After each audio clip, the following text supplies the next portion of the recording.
जय हिंद दोस्तों। Colonel bath और उनके लड़के की पिटाई, पुलिस द्वारा पिटाई के मामले में बड़ी अपडेट आई है।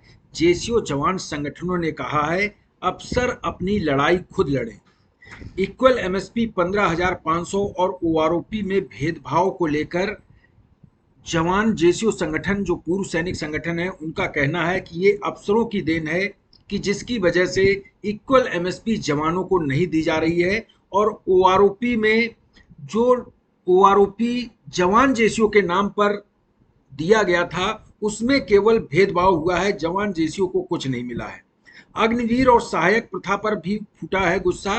बता दें, जवान जेसीओ संगठन ने साथ देने से मना कर दिया है। बता दें, जवान जेसीओ संगठनों की मीटिंग हुई है जिसमें कई सुझाव आए हैं, जिसमें कहा गया है कि जो कर्नल बाथ की पिटाई हुई थी पुलिस के द्वारा, पंजाब पुलिस के द्वारा, उसके बाद जवान संगठनों ने किनारा बनाया हुआ है। बता दें, सेना ने पहले ही किनारा बना लिया है, लेकिन जवान जेसीओ संगठन, जो पूर्व सैनिक संगठन है, उन्होंने कहा है कि अफसर अपनी लड़ाई खुद लड़े। सेना का राजनीतिकरण हो रहा है, जिसकी वजह सेना के अधिकारी हैं, क्योंकि वे केवल अपनी सोचते हैं, जैसा एमएसपी, अग्निवीर और बहुत सारी सुविधाएं जिसमें जवान को कम मिलता है। एक दूसरे संगठन है, उन्होंने कहा है राइट डिसीजन, सैनिक एकता जिंदाबाद। जो सैनिकों ने डिसीजन लिया है, बिल्कुल सही डिसीजन लिया है। जवान उसमें शामिल नहीं होंगे।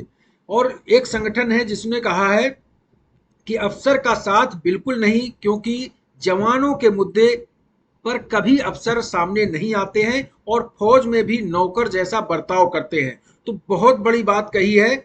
जवान जो जेसीओ संगठन है, उन्होंने कहा है कि अफसर अपनी लड़ाई खुद लड़े।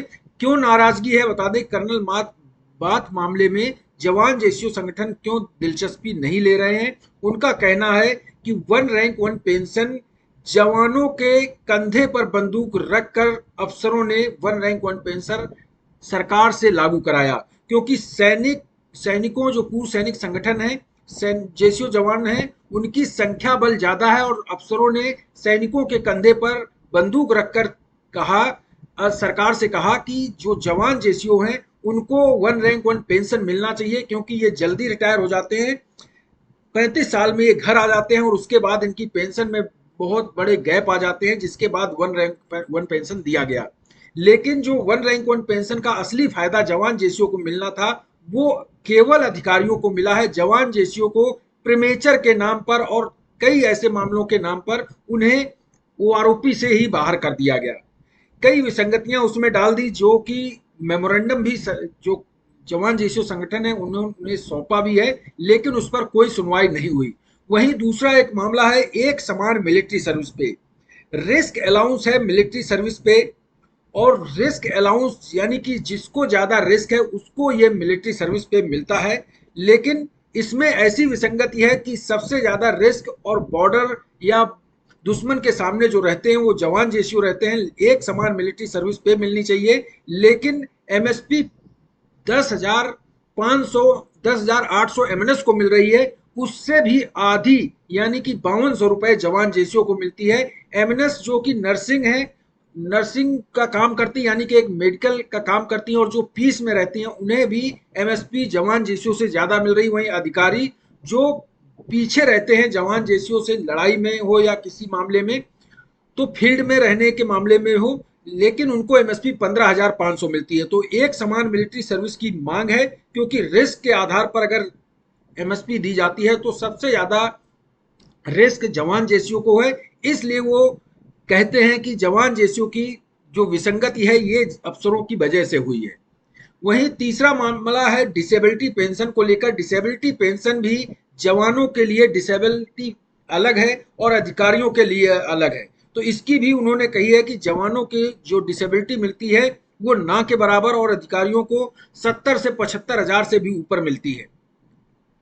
सेना में सहायक प्रथा का भी नाराजगी सामने आ रही है। सेना में सहायक प्रथा की मांग जवान जेसीओ कई दिनों से कर रहे हैं, कई सालों से कर रहे हैं कि ये खत्म होनी चाहिए, क्योंकि सैनिक भर्ती होता है देश की सेवा के लिए, ना कि अफसरों के की सेवा के लिए। वहीं तीसरा जो मामला है, अग्निवीर योजना से नाराजगी है, क्योंकि जवानों और जेसीओ संगठनों का कहना है अग्निवीर योजना केवल जवानों की पेंशन बंद करने के लिए लाई गई है, क्योंकि इसमें सिर्फ 25% जवान ही सेना में परमानेंट किए जाएंगे, 75% को बाहर कर दिया जाएगा, जिसकी वजह से उनकी पेंशन खत्म करने का एक अग्निवीर योजना प्लान है। क्योंकि अभी तक जो पेंशन मिल रही है वो अधिकारियों को ही मिलेगी और जवान जो 25% परमानेंट होंगे उधर उन्हें मिलेगी, बाकी को बाहर कर दिया जाएगा। बाकी जितने भी केंद्रीय कर्मचारी हैं उन्हें तो पहले से ही जो ओल्ड पेंशन स्कीम है उसे बाहर कर दिया गया।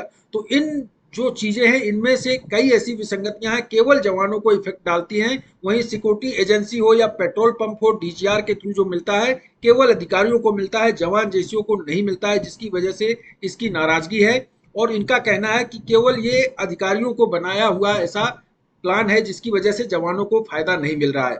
सीएचडी और ईसीएचएस में भी भेदभाव किया जाता है। सीएचडी में कार लेने की लिमिट जवानों की अलग है, अधिकारियों की अलग है। अधिकारियों के लिए कोई लिमिट नहीं है, कितनी भी कार ले सकते हैं, लेकिन जवानों के लिए लिमिट बनाई हुई है कि आप पूरी सर्विस में इतनी ही 2 ही या 3 कार ले सकते हैं। तो ऐसी कई विसंगतियां हैं जिससे जवान जेसीओ नाराज हैं। अब इसमें जो पूर्व रिटायर्ड जनरल हैं एच एस पनाग, उन्होंने कहा है कि जवान जेसीओ की नाराजगी जायज है और जवान जेसीओ को कर्नल बाथ मामले में उनका साथ देना चाहिए। पंजाब पुलिस अपने अफसरों की सुरक्षा कर रही है, वहीं सेना ने कर्नल बाथ को अकेले ही लड़ाई लड़ने के लिए छोड़ दिया है। लेफ्टिनेंट जनरल जो एच एस पनाग साहब हैं उन्होंने ये बात कही है और उनका कहना है कि सेना का मनोबल गिरता जा रहा है, क्योंकि पुलिस मामले में सेना ने जवानों को अकेला छोड़ दिया है। वहीं कर्नल बात मामले में उन्होंने कहा है कि एक कर्नल की पिटाई करना, पुलिस अफसरों पर कार्रवाई ना होना, ये सबसे बड़ी बात है। और जवान जेसीओ की दूरी बनाना भी, उन्होंने कहा कि जवान जेसीओ की दूरी बनाना भी एक बहुत बड़ी बात है, क्योंकि जवान जेसीओ की जो विसंगति हैं उसकी वजह से वो दिलचस्पी भी नहीं ले रहे हैं। ये थी जानकारी। Thank you. जय हिंद।